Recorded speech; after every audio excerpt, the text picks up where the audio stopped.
요즘 그 젊은 세대를 MZ 세대라고 하죠. 그런데 이제 이 MZ 세대하고요, 기성 세대하고요, 자꾸 갈등이 일어나요. 그러니까 2030 세대가 MZ 세대라고 그러는데 왜 기성 세대하고 MZ 세대하고 자꾸 갈등이 일어나느냐면, 이제 기성 세대는 나 때는 이거 얘기하거든요. 나 때는 그랬는데 왜 너희들은 이러냐, 이런 얘기를 하고, 우리들은 참 고생 많이 했는데 너희들은 지금 고생 하나도 안 하면서 무슨 이렇게 고민이 많다고 그러냐, 뭐 이런 얘기를 해요. 사실 우리 저 앞선 시대, 우리 아버지 시대는 정말 고생 많이 하고 그렇게 인생을 살아오시지 않았습니까? 그때는 정말 먹을 것 때문에 염려했고 입을 것 때문에 염려했던 때 아니에요? 그런데 지금 시대 사람들, 우리 청년들이 자기들이 힘들다고 그러면 잘 이해를 못 하는 거예요. 무슨 이렇게 옛날하고 비교해서 너무 좋은 시대에 살고 있는데 왜 이렇게 고생한다고 얘기하느냐. 어떤 심리학자가 나와서 그 얘기를 해주더라고요. 지금 이 청년들은요, 진짜로 고민이 많은 세대라는 거예요. 왜 그러냐면, 과거 어느 때보다도 자기의 진로에 대해서 고민한 적이 지금만큼 많았던 적이 없었기 때문이다, 이 얘기를 합니다. 저 때만 해도 그런 그 말을 잘 못 들어봐요. 진로, 지도. 선생님들 진로, 지도. 소주 진로가 아니고, 진로, 지도를 한다고 하는 얘기를 못 들어봤어요. 그런데 언제부턴가 아이들한테 진로에 대해서 고민하고 진로를 생각하고 뭘 할 건지를 고민하라고 하는데, 근데 그거는 과거 세대가 전혀 해보지 않았던 고민들이었어요. 그냥 때 되면 결혼하고, 때 되면 뭐 하고, 때 되면 직장 잡고, 때 되면 뭐 집 사고, 이게 자연스럽게 됐거든요. 근데 지금은 그런 고민을 해도 잘 그게 안 이루어지는 거예요. 그러니까 어떤 누구보다도 이 지금 세대 청년들이 고민을 어마어마하게 하고 있다는 겁니다. 어디로 가야 할지, 무엇을 해야 할지, 심지어는 나는 누구인지, 그렇게 엄청난 고민을 시작한 세대가 바로 이 MZ세대, 2030 세대라고 하는 거예요. 그런 얘기 하더라고요. 그 심리학자가 뭐라고 그러냐면, 과거 30만년이 아니라 30만 년 동안 자기 가야 할 길을 이렇게 고민했던 적은 지금까지 없었다, 얘기를 해요. 여러분은 지금 어디로 가고 계십니까? 우리가 어디론가 하나 가고 있다는 것은 사실이죠. 오늘 하루 살아가면서 어디론가 가고 있지 않습니까? 지금도 인생의 항해를 하고 있으니까요. 그렇다면 바른 방향으로 가고 있다고 확신하고 계십니까? 여러분께 질문 드릴게요. 너무 뻔한 질문이라고 생각하지 마시고 진지하게 한번 답해 보세요. 여기 이 질문에 이미 답을 갖고 계신 분 계실 수도 있어요. 아마 대부분이 그러지 않을까 생각을 합니다만은, 여러분의 가는 길은 진정 생명의 길입니까? 그렇지 못한 분들 오늘 말씀 좀 잘 들어봤으면 좋겠고, 또 그렇다고 대답하신 분도 오늘 말씀을 통해 더 확신했으면 좋겠습니다. 많은 사람들이요, 지난주에도 그런 말씀 드렸습니다만 열심히 삽니다. 열심히 사는데 열심히 사는 것만큼 불안해해요. 왜요? 가는 길에 대한 확신이 별로 없기 때문에. 그 길이 맞는 길인지 아닌지 잘 모르기 때문에. 그러니까 내가 누구인가까지도 고민하는 시대가 되었습니다. 그런 생각이 있으니까 모든 것이 불안할 수밖에 없어요. 그렇기에 지금 가고 있는 길이 그런 확신이 없는 길이라면 그 길이 나에게 생명을 주지는 못합니다.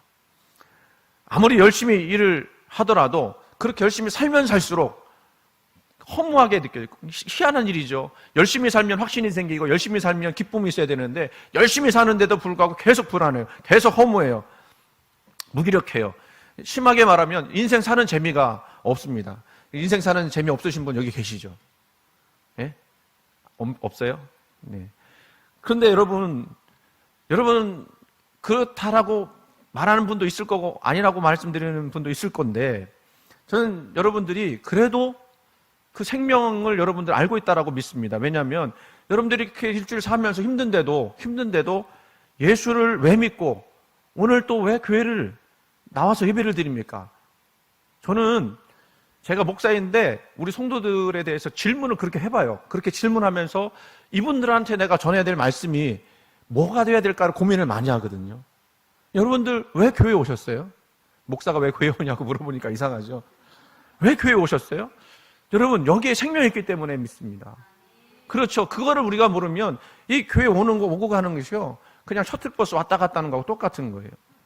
진리가 여기 있기 때문에 우리는 그 진리를 가지고 살아가는 거예요. 오늘 우리 우리 집사님이 기도하셨는데 너무너무 감사합니다. 그 기도 내용들 늘 그 기쁨 가운데 있기를 원한다고 하는 거, 그 말씀을 은혜 받기 원한다고 하는 거, 제가 여러분들은 하고 싶은 얘기를 우리 집사님이 다 하셨어요.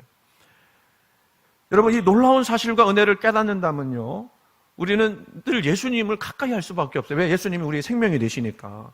근데 여러분, 아까 뭐 길 찾는다고 얘기하고 방황한다고 얘기하고 불안하다고 얘기했습니다만은, 여러분, 생명의 진리가 우리 삶의 방향과 목적이 된다면요, 우리는 어떤 것까지도 감당할 수 있는지 아십니까? 고난까지도 감당할 수 있어요. 그 진리가 있기 때문에 고난도 능히 이겨낼 수 있는 힘이 생긴다니까요. 그러니까 그런 인생에 불안이 어디 있겠습니까? 믿음으로 사는 거죠. 오늘 성경은요, 예수님만이 오직 우리의 참된 길이요 진리요 생명이라고 말씀하고 계십니다.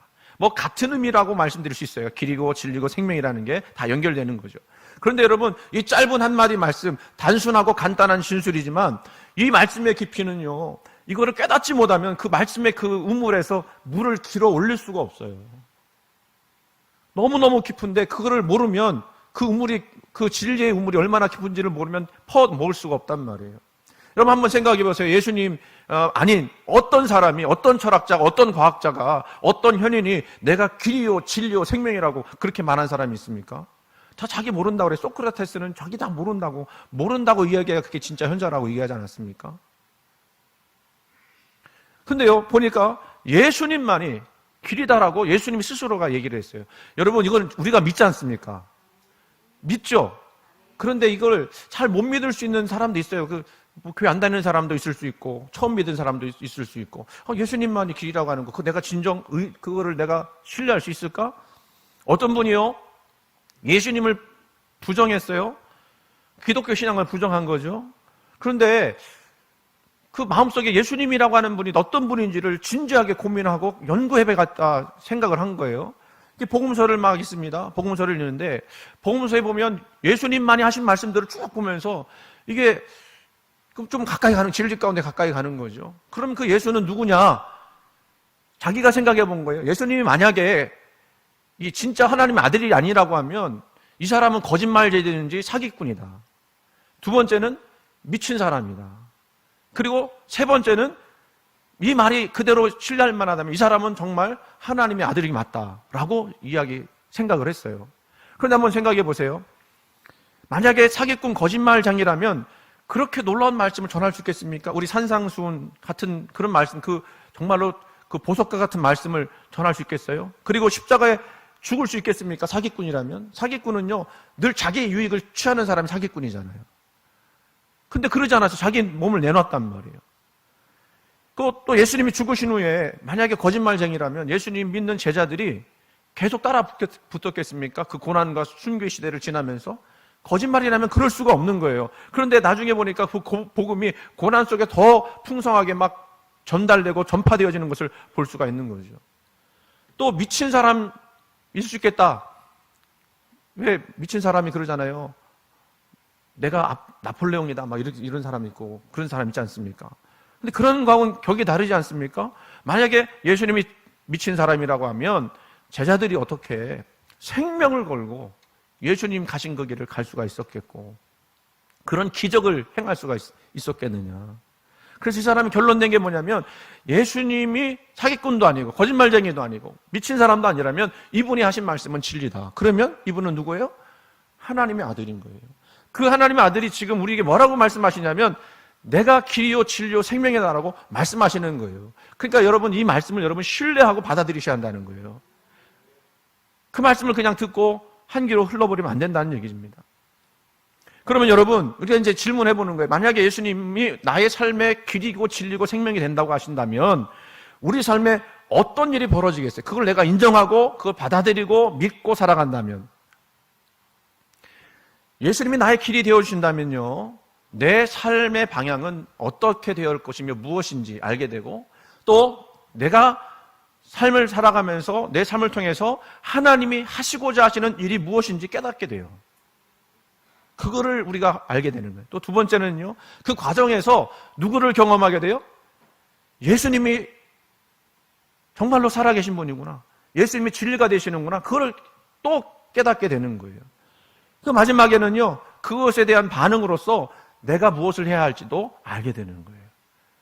아까 뭐라고 그랬어? 가야 될 진로가 어딘지는 잘 모르니까 방황하고 불안한다고 그랬는데, 예수님이란 그분을 내가 만나게 되면서 그분이 나의 인생 속에서 하실 일이 있다고 하는 걸 깨닫고 그거를 따라가다 보니까 내가 뭘 해야 될지도 알게 되는 거예요.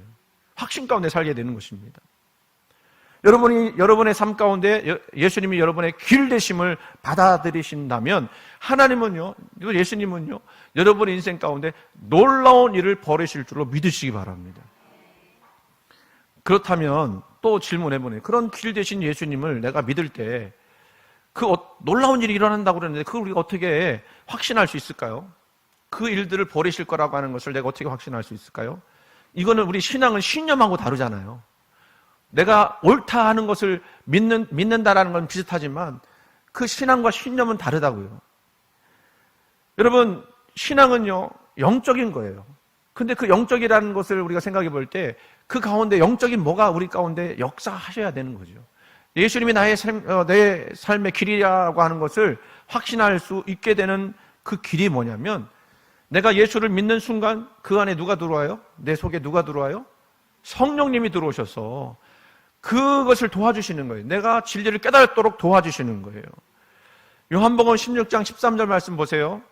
뭐라고 되어 있냐면, 그러나 진리의 성령이 오시면, 그냥 성령이 아니고 진리의 성령이래요, 그가 너희를 모든 진리 가운데로 인도하시리니. 아멘.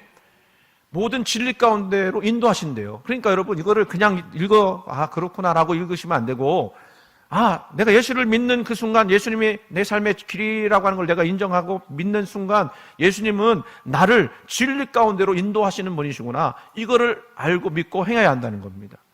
그래서 성경은 이 성령을 뭐라고 표현하면 보혜사라고 해요. 보혜사. 그 보혜사라고 하는 분이 우리에게 오신 거죠. 그러다 보니까 그분이 우리에게 어떤 시각을 갖게 됐냐면, 성경적 세계관이라고 말씀드릴 수 있겠죠. 성경적 원리 또는 성경적 프레임을 갖게 하시는 거예요. 그래서 과거에 내가 세상을 바라보던 그 프레임이 달라지는 거예요. 이제는 예수님의 프레임으로 보게 되니까 뭔가 의미가 있어요. 뭔가 깨달아져요. 그리고 우리 삶에 그것을 내가 진리를 어떻게 적용해야 될지도 알게 되는 거예요.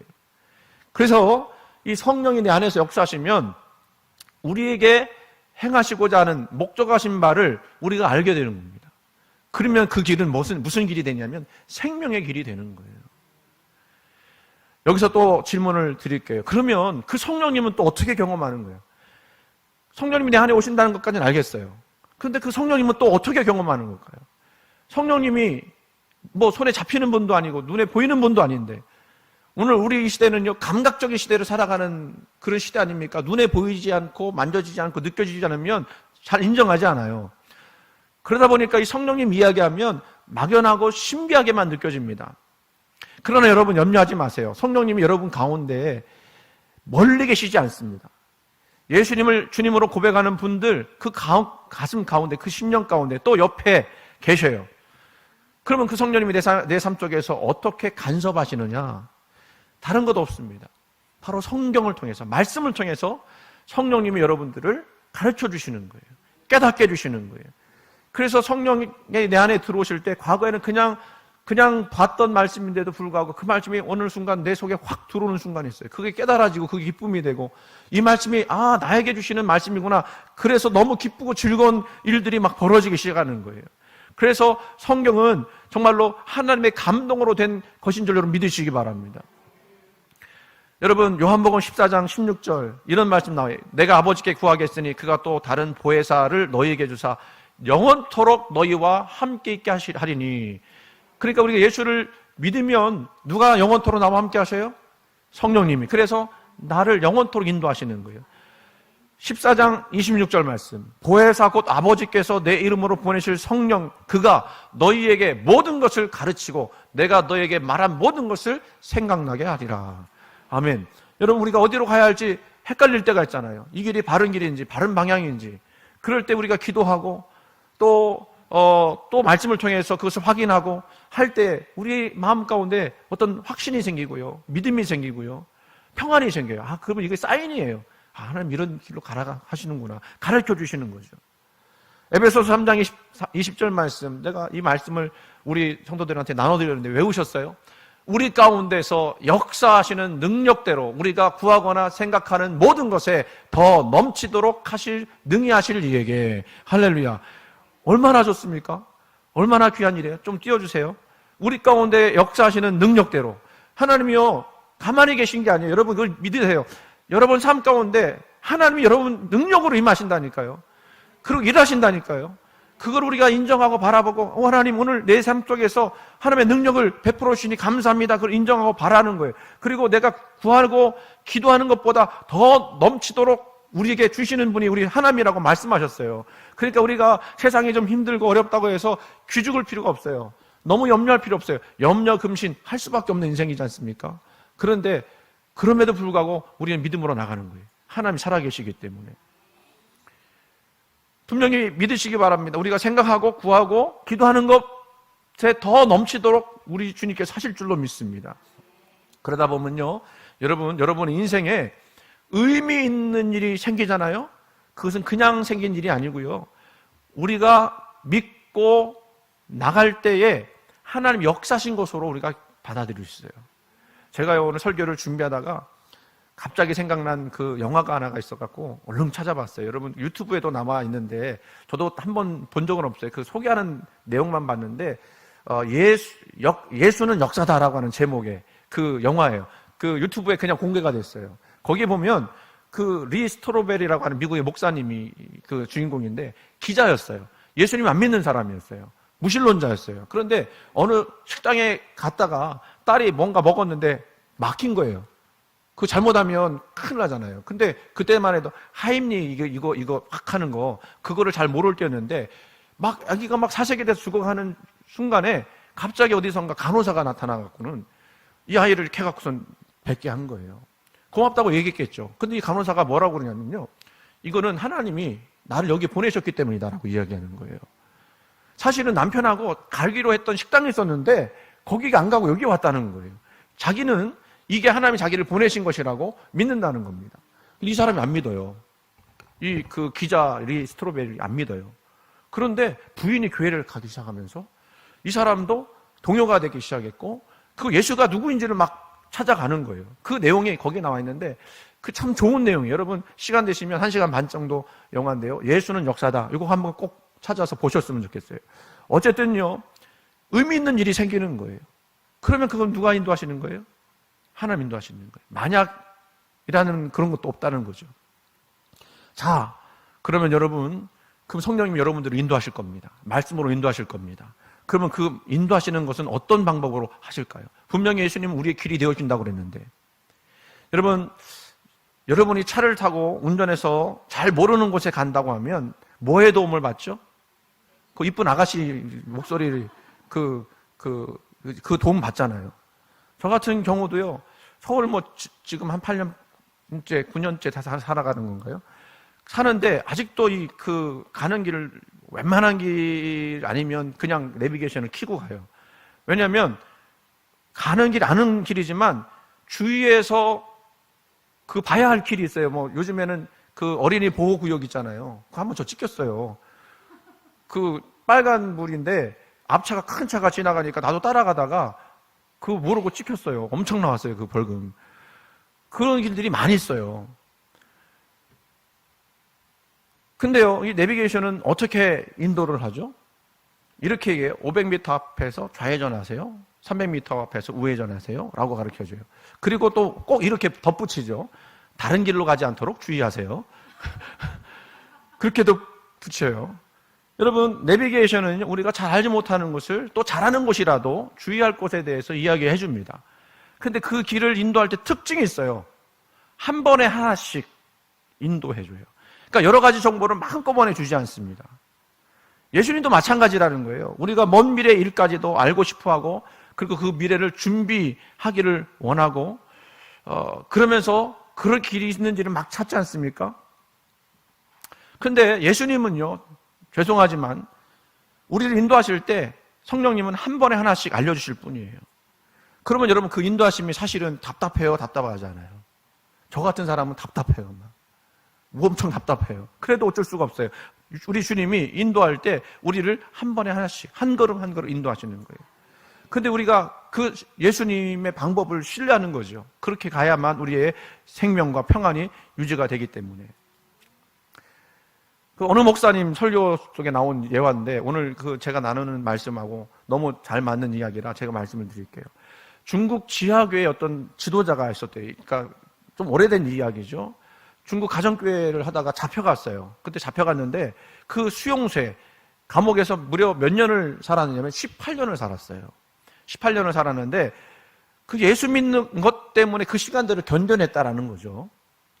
그분이 18년을 출소하고 나서 영국 목회자 모임에서 간증을 했습니다. 영국 목사님들이 물어봤어요. 수용소에서는 무슨 일을 했습니까? 그랬더니 그분 그대로 얘기를 하면 똥 푸는 일을 했습니다. 18년 동안 똥 푸는 일을 했대요. 누구 때문에?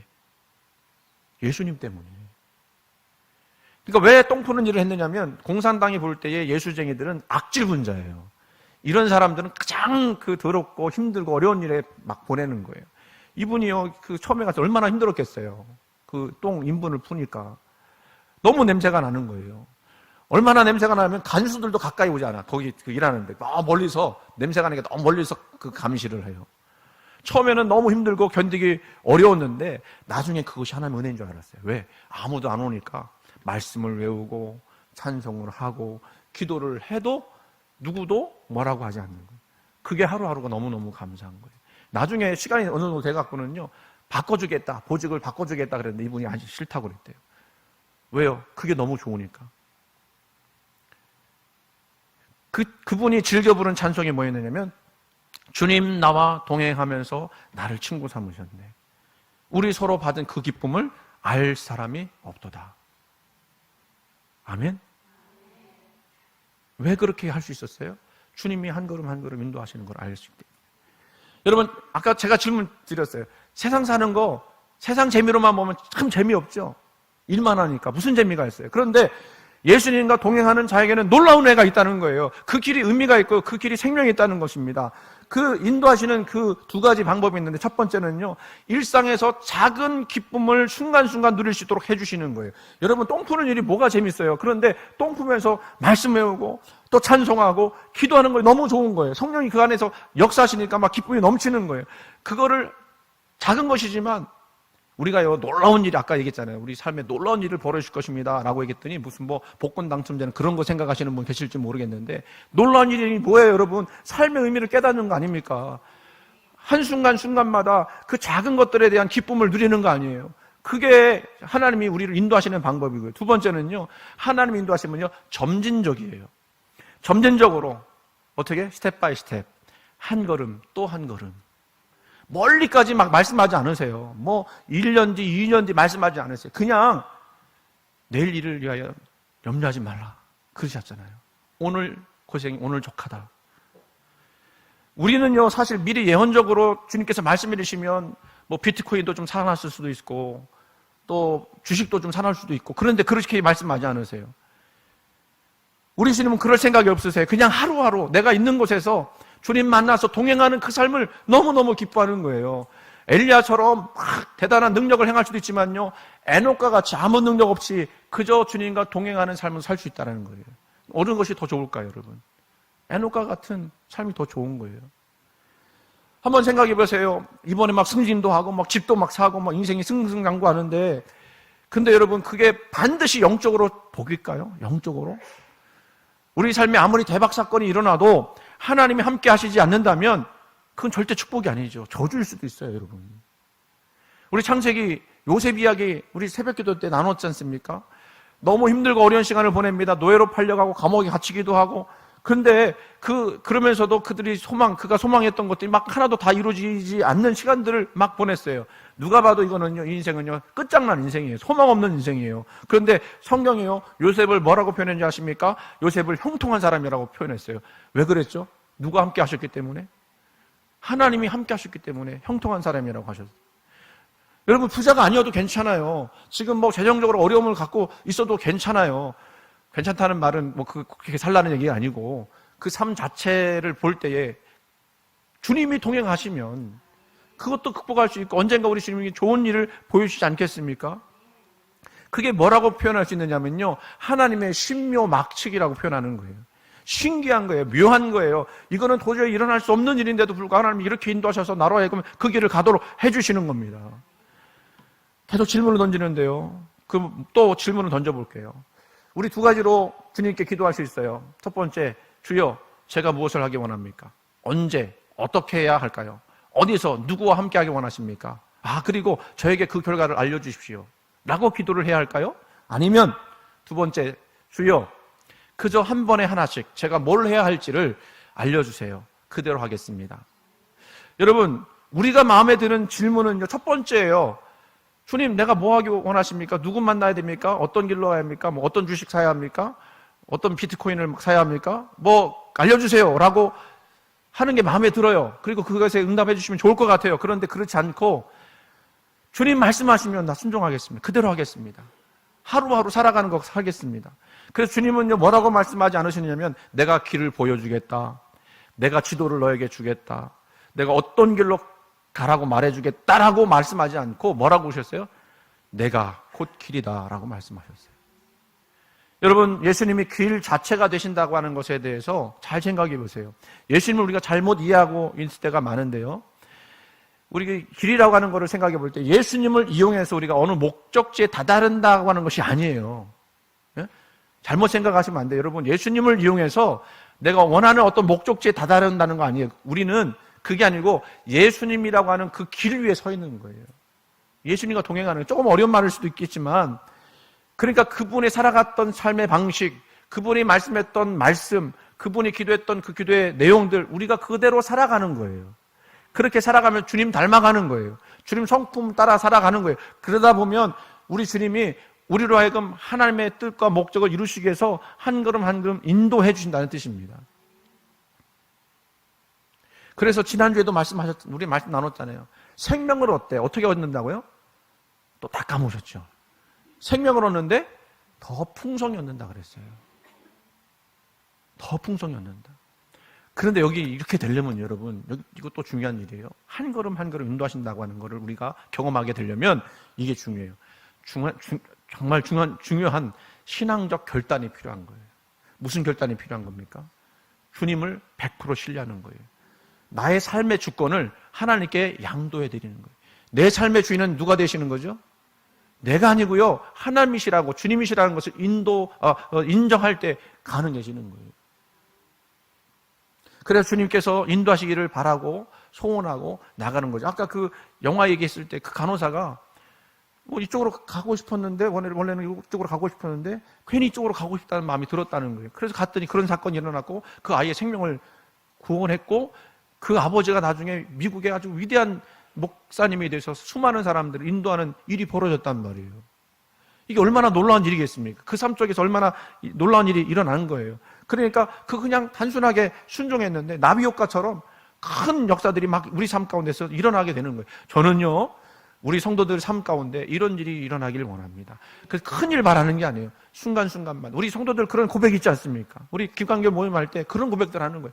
큰 거 고백하라는 얘기가 아니고 순간순간 주님이 나에게 주신 감사한 제목들 나누면서 그걸 고백하는 거예요. 그렇게 고백할 때에 하나님의 역사를 깨닫게 되는 거죠. 아브라함 인도했던 창세기 12장 1절과 2절 말씀 읽어드릴게요.